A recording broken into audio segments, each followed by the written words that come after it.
Sabarmati river front से हम आपको गुजरात चुनाव के दूसरे और अंतिम चरण के मतदान के सारे अपडेट्स दे रहे हैं।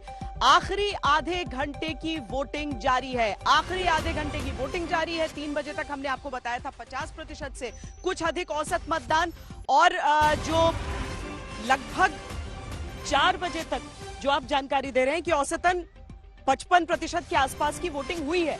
लेकिन दिक्कत की बात यह है कि कुछ इलाके हैं जहां पर आपको एक स्वस्थ वोटिंग दर दिख रहा है, शहरी इलाकों में वो नहीं दिख रहा है। और वही जो उदासीनता की बात हम कर रहे थे, क्यों, क्या मतलब, ये तो दो पक्ष हो सकते हैं ना सर, इसमें एक की सत्तारूढ़ संतुष्ट है या दूसरा पक्ष उदासीन है। कुछ तो चल रहा है कि गुजरात जैसा राज्य जो जागरूक नजर आता है वो अपने मताधिकार का प्रयोग नहीं कर रहा। देखिए, जो अभी उदासीनता दिख रही है वो पहले चरण में भी हमें दिखाई दी थी, क्योंकि 2017 में औसतन करीब 69% लोगों ने वोट किया था। अगर इस बार के दूसरे चरण का वोट प्रतिशत और पहले चरण का वोट प्रतिशत मिला दे तो करीब अभी ऐसा लगता है कि वो 62-63% तक रुक जाएगा। इसका मतलब ये हो गया कि 5 से 6% की कमी रहेगी।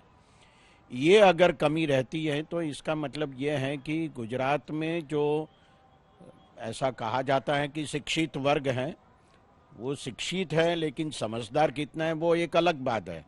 लेकिन ये वोट परसेंटेज अगर कम हो गया तो समझ लेना कि वो समझदार कम है, जो 2017 में थे उसमें से कम हो गए। एक बात इसमें यह भी देखी जाएगी कि गुजरात एक विकसित राज्य है, ऐसा कहा जाता है।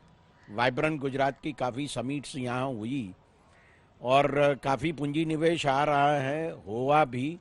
लेकिन अगर इस विकास का मायना ये होता है कि लोग उदासीन हैं, वोट करने नहीं जाते, तो शायद उनको ये लग सकता है कि जो विकास हुआ है वो उनकी जेब में नहीं गया, उनके घर में नहीं गया, ताकि वो विकास के नाम पर वोट देने के लिए नहीं जा रहे हैं।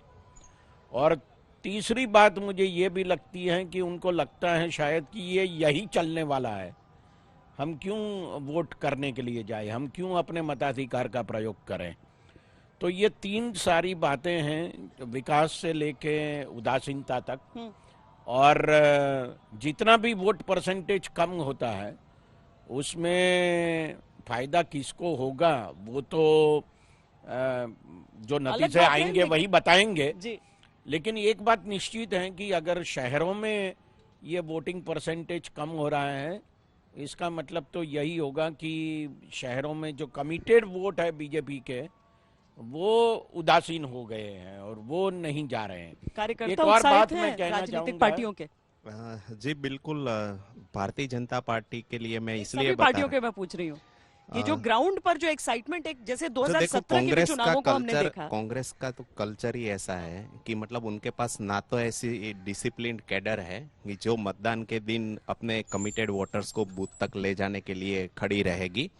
तो कांग्रेस के लिए ये ज्यादा उम्मीद नहीं कर सकते हम भारतीय जनता पार्टी से, इसलिए उनकी चर्चा कर रहे हैं क्योंकि भारतीय जनता पार्टी का एक कमिटेड एक वर्कफोर्स है जो अपने वोटर्स को बूथ तक ले जाने में माहिर है, और वही है जो अपने प्रति मतदान करवाता है। सबसे बड़े ताजुब की बात यह है कि शहरी विस्तार में इस बार वोटिंग कम होने के पीछे कहीं ना कहीं भारतीय जनता पार्टी में जो कार्यकर्ता है उसकी कहीं नाराजगी तो नहीं है। ये भी एक वजह हो सकती है कि भारतीय जनता पार्टी के जो डेडिकेटेड वर्कर्स है वो शायद किसी ना किसी वजह से आज काम के लिए बाहर नहीं निकला हो। दूसरा ये भी हो सकता है, हम दोनों की बात करें भारतीय जनता पार्टी और कांग्रेस की, तो कुछ लोग हैं जो भारतीय जनता पार्टी से नाराज है लेकिन वो कांग्रेस को अभी भी डिजर्व नहीं मानते हैं कि कांग्रेस सत्ता के योग्य है, तो वो वोट के लिए नहीं निकल रहे हैं। कितने लोगों को ऐसा भी लग रहा है जो कांग्रेस के लिए नुकसानकारक है कि कांग्रेस 2017 में 77 सीट देने के बावजूद भी एक इफेक्टिव ऑपोजिशन का रोल अदा नहीं कर पाई है, पूरी तरह से विफल रही है, तो कांग्रेस को भी वोट देना मुनासिब नहीं है। और जो आम आदमी पार्टी है वो शायद जो उसने अपील की थी, एक सेंट्रल अपील की हमें एक मौका केजरीवाल को दो, तो शायद लोगों ने वो भी उचित नहीं समझा है। तो ऐसा जो एक कंफ्यूज वोटर है वो तीनों में से किसी को वोट देने की बजाय उसने शायद मुझे लगता है कि आज वोट नहीं देने का ऑप्शन फैसला किया। वजह जो भी हो और नुकसान नफा जिसका भी हो रहा हो, लेकिन लोकतंत्र को थोड़ा नुकसान होता है क्योंकि आप एक सजग वोटर हैं, आपको निकलना चाहिए अपने घरों से। हम आपको सुनाते हैं कि हार्दिक पटेल, अल्पेश ठाकुर, जो कि दो ऐसे नेता जो पिछली बार बीजेपी का सरदर्द बनकर सामने खड़े थे, युवा नेताओं की तिकड़ी थी, उसमें जिग्नेश मेवाणी भी जुड़ जाते थे। अब जिग्नेश कहीं और अल्पेश और हार्दिक पटेल भारतीय जनता पार्टी में क्या कह रहे हैं, ये सुनिए।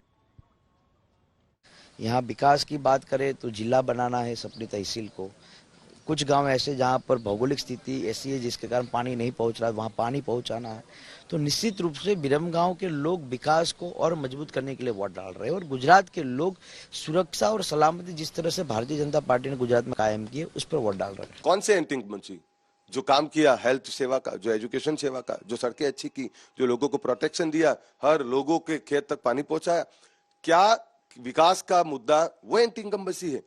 जो लोग रेवड़ी बांटने की बात करते हैं, मैं आपको दावे से बोल दूं, जब हम बोलते हैं कि 150 से ज्यादा भाजपा की सीटें आएगी, तो 150 से ज्यादा सीटों, ये कॉर्ड कर ली गया मेरा निवेदन, 150 से ज्यादा सीटों पर इनकी जमानत जब्त हो जाएगी।